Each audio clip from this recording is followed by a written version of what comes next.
Bonjour tout le monde, bienvenue sur Codio. Aujourd'hui on va parler des boucles Python. Avant de commencer, soyez sûr de vous abonner à la chaîne et laisser un petit pouce bleu. Et maintenant on va rentrer dans le code. Alors à quoi sert une boucle? Une boucle c'est utilisé pour répéter un morceau de code plusieurs fois. Souvent dès qu'on crée un programme, on a besoin de répéter une instruction, une ligne de code plein de fois parce que on a envie de répéter des instructions. Par exemple, un jeu vidéo ça va tourner dans une boucle. On va peut-être dessiner sur l'écran, voir ce que l'utilisateur, sur quelle touche il appuie, ajuster quelques variables et après répéter ce procès jusqu'à ce que l'utilisateur gagne ou perde. Alors dans Python, il y a deux types de boucles. Il y a les boucles while qui sont utilisées lorsque nous ne savons pas combien de fois nous allons répéter une instruction. Et on a les boucles for qui sont utilisées quand on sait combien de fois on va répéter une instruction. Tout ce qu'on peut faire avec une boucle while, on peut le faire avec une boucle for et l'inverse est aussi vrai. Mais souvent, ce que je viens de décrire là, c'est vrai. Alors on a envie d'utiliser les for dès qu'on sait combien de fois on va répéter une instruction et les while dès qu'on ne sait pas, parce qu'elles sont bien faites pour ces scénarios. Alors comment est-ce que ces boucles ont l'air? Voici un petit exemple d'une boucle while. Alors une while va avoir une expression et cette expression va décider si on continue la boucle ou pas. Si l'expression est vraie, on va répéter le code et après re-regarder l'expression pour voir si elle est toujours vraie et répéter le code encore. Et après, une fois que l'expression est fausse, on va sortir de la boucle. Et après, ici, on a le code, qui est le code qui va être répété pendant que l'expression est vraie. Et alors voilà, comme vous voyez, là, le code, il est indenté, et ça, c'est nécessaire dans Python. Les indentations dans Python, c'est ce qui dit à Python qu'est-ce qui fait partie de la boucle et qu'est-ce qui ne fait pas partie de la boucle. Alors après, on a aussi les boucles for. Dans les boucles for, on a une variable qui va être créée à l'intérieur de la boucle, et ça va prendre chaque valeur d'une itérable. Alors cette itérable, ça peut être une liste. Par exemple, si on a 1, 2, 3, 4, 5, dans la première itération de la boucle, la variable va être 1. Après, ça va évaluer le code avec cette variable qui est égale à 1. Après, la variable va être mise à 2. On va évaluer le code. Après, à 3, on va évaluer le code, etc. jusqu'à ce qu'on ait fait toute la liste. On va faire plein d'exemples. Alors, ne vous inquiétez pas si vous ne comprenez pas tout pour l'instant. Alors, on va rentrer dans un petit exemple. Alors ici, on doit écrire une boucle qui imprime les chiffres de 1 à 10. Et on va faire ça avec un while et un for. Alors on va d'abord commencer avec un for, parce que là on sait exactement combien de fois on a envie de répéter l'instruction. Alors d'habitude on a envie d'utiliser un for pour ceci. Alors ce qu'on va faire, c'est qu'on va faire for, et par exemple x, in, et après là on veut de 1 à 10. Alors pour faire ça avec Python, on utilise range. Et alors dans range, on a trois choses à mettre. Le chiffre où on commence, alors dans ce cas-là c'est 1. Le chiffre où on finit plus 1, alors normalement c'est 10 plus 1, ce qui fait 11. Et après, combien de chiffres on saute à chaque fois? Alors là, on n'en saute aucun, alors on va mettre un 1. C'est-à-dire qu'on va passer de 1, après à 2, après à 3, après à 4, jusqu'à 10. Si on aurait mis un 2, on aurait 1, 3, 5, 7, 9. Et en vrai, vous n'avez pas besoin de mettre tout ça. Vous pouvez aussi faire juste range 1 à 11, parce que par défaut, ça c'est 1. Et alors après, on a envie d'imprimer les chiffres. Alors on va juste faire print x. Et alors ça, x va prendre la valeur de 1, après la valeur de 2, après la valeur de 3, etc. Alors voilà comment on le fait avec une boucle for. Maintenant, comment est-ce qu'on le fait avec une boucle while? On va créer x en dehors qui va être égal à 1. Et après on va faire while x est plus petit que 11. On va imprimer x. Et on va faire x plus égal à 1. Donc on commence avec 1. Comme x est plus petit que 11, parce que 1 est plus petit que 11, on va imprimer 1. Et après on va augmenter x de 1, alors x va devenir 2. Et on va répéter jusqu'à ce qu'on arrive au chiffre 11 où on ne va pas l'imprimer. Alors voilà comment on imprime les chiffres de 1 à 10 avec une boucle for et une boucle while. Et comme vous voyez, la boucle for est beaucoup plus courte. Et ça c'est parce que, comme j'avais expliqué avant, dès qu'on sait combien de fois on va répéter une instruction, les boucles for sont super efficaces. Alors maintenant, on va écrire une boucle qui va doubler chaque nombre dans une liste. Alors voici notre liste, on a 1, 2, 3, 4, 5. Et on a envie de récupérer la liste 2, 4, 6, 8 et 10 à la fin. On doit créer une boucle pour faire ça. Alors là, on sait combien de fois on va répéter cette instruction. Parce qu'on a 5 éléments, alors on doit répéter 5 fois. Donc ce qu'on va faire, c'est on va faire for i in range et après juste la longueur de la liste. Et alors là, on n'a pas i, c'est pareil que le variable x qu'on avait avant. Ça peut être n'importe quoi, par exemple si on veut abcd, ça peut être le nom d'une variable. Nous on va juste utiliser i. Et là, comme vous voyez, on utilise range, ce qu'on avait utilisé avant. Et là, dès qu'on met seulement un élément dans range, ça veut dire de 0 jusqu'à cet élément. Alors, la longueur de la liste, dans ce cas, moins 1. Parce que comme vous vous rappelez, là on a dû mettre 11 parce que ça va jusqu'à 10. Alors là, ça va jusqu'à la longueur de la liste, moins 1. Alors, voilà. Et là, on a envie de changer l'élément dans la liste. Alors, on va faire liste à élément i égale liste à élément i fois 2. Alors voilà, on va juste doubler l'élément de la liste. Et ça va faire ça pour chaque élément.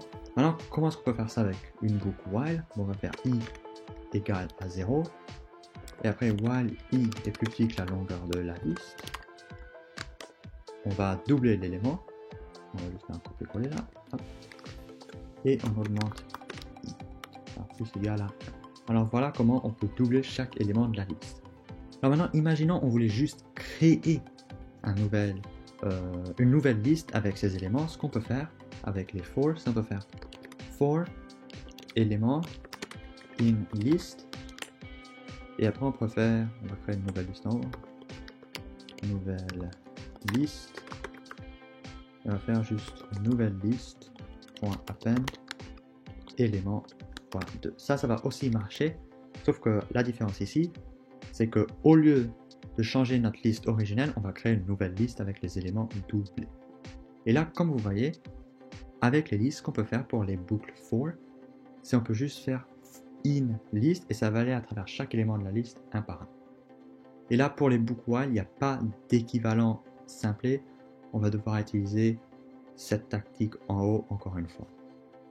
Alors, on changera juste ça avec nouvelle liste. Alors voilà, comme vous voyez, c'est beaucoup plus simple d'utiliser la boucle for et il y a beaucoup moins de lignes de code. Alors voilà, maintenant on va écrire une boucle qui imprime chaque lettre d'un mot. Alors, on va commencer avec la boucle for. On va faire for lettre in mot et on va imprimer la lettre. Et alors là, comme vous voyez, c'est comme avec les listes. Si on a un string, alors un bout de texte, et on met in et après ce bout de texte, ça va aller à travers chaque lettre ou chaque élément de ce texte, une par une. Et après, on va l'imprimer. Alors voilà, et maintenant, si on a envie de faire ça avec une boucle while, on va commencer avec i égale 0. Et après, pendant que i est plus petit que la longueur du mot, bah, on va imprimer la lettre et augmenter i de 1. Alors voilà. Qu'est-ce qui se passe si on écrit une boucle for ou while, mais on ne sait pas quoi mettre pour l'instant? Bon, on peut mettre pass, et ce que pass va faire, c'est que ça va empêcher des erreurs. Parce que si je l'enlève, comme vous voyez là, en dessous de mots, on a une erreur. Et si on rajoute pass, Python va juste ignorer cette boucle et continuer, et ça ne va pas nous donner une erreur. C'est pas super utile parce que souvent, dès qu'on crée une boucle, on a envie d'avoir quelque chose à l'intérieur. Mais des fois, dès qu'on est juste en train de commencer notre code, et on veut juste un peu mapper qu'est-ce qu'on va faire, on va des fois écrire juste for, et après pass, pour savoir qu'on va devoir mettre une boucle dans le futur, mais pas pour l'instant. Maintenant, il y a deux autres choses. Il y a break, et ça nous sert à quitter la boucle en avance. Par exemple, imaginons on a le mot bonjour, et on veut quitter, dès qu'on touche un J, on peut utiliser break pour ça. Et c'est ce qu'on va faire dans cet exemple. On va écrire une boucle qui imprime chaque lettre d'un mot, mais s'arrête si la lettre est D. Et alors là, on a le mot codigo. Alors on va faire for lettre in mot. Et après, on va regarder est-ce que notre lettre c'est D. Si c'est D, ce qu'on va faire, c'est break. Alors ça veut dire que ça va nous sortir de la boucle complètement. Et si c'est pas break, bah, on va juste imprimer la lettre. Et alors ça, ce code-là, ça va juste nous donner les deux premières lettres. Ça va nous donner co. Parce qu'une fois qu'on touche D, ça va sortir de la boucle complètement. Et break, ça marche aussi dans les boucles while. Mais là, on va pas écrire la boucle while parce que c'est similaire aux exemples au-dessus. Alors voilà, maintenant on a aussi continue. Et ça sert à passer à l'itération suivante. Imaginons, on a une boucle avec plusieurs choses.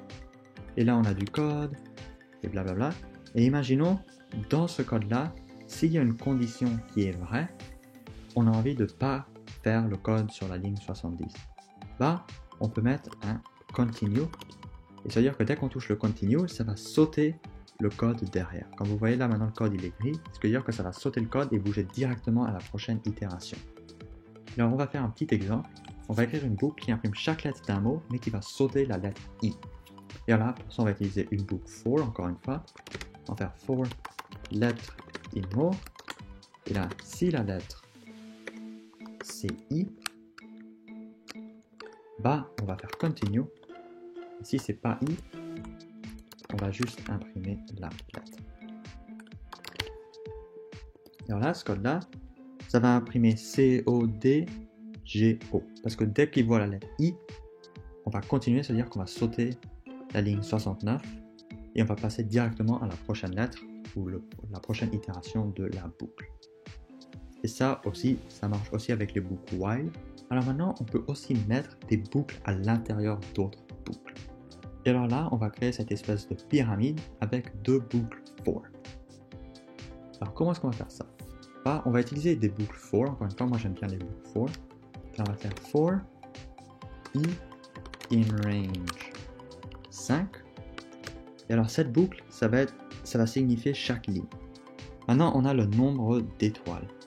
Et alors, le nombre d'étoiles est égal à I plus 1. Parce que comme vous voyez, cette ligne, ça va être la ligne 0. Alors, I va être égal à 0, mais on a une étoile. Alors, c'est I plus 1. Là, notre ligne, c'est égal à 1. On a I égal à 1. Alors, on fait I plus 1.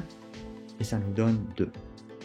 Alors, voilà. Alors, ce qu'on va faire, c'est qu'on va faire une boucle qui va imprimer chaque étoile. Alors, on va faire for C in range I plus 1.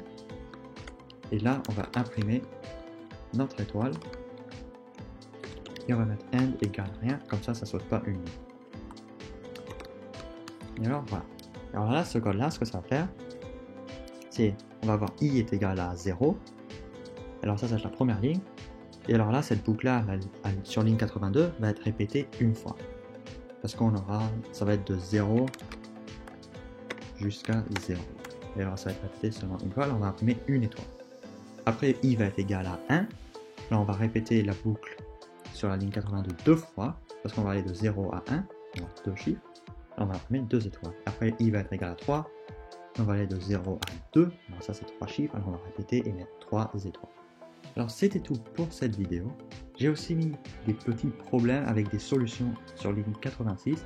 C'est un site qui est en anglais, mais bien sûr vous pouvez le traduire en copiant les problèmes et les mettant sur Google Translate par exemple.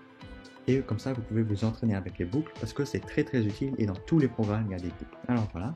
Maintenant, si vous avez des questions, n'oubliez pas de les poser dans les commentaires. Je répondrai à tous les commentaires. Et bien sûr, si ça vous a été utile, soyez sûr de vous abonner à la chaîne et de laisser un petit pouce bleu. Ça m'aide vraiment. Et maintenant, je vous verrai dans la prochaine vidéo.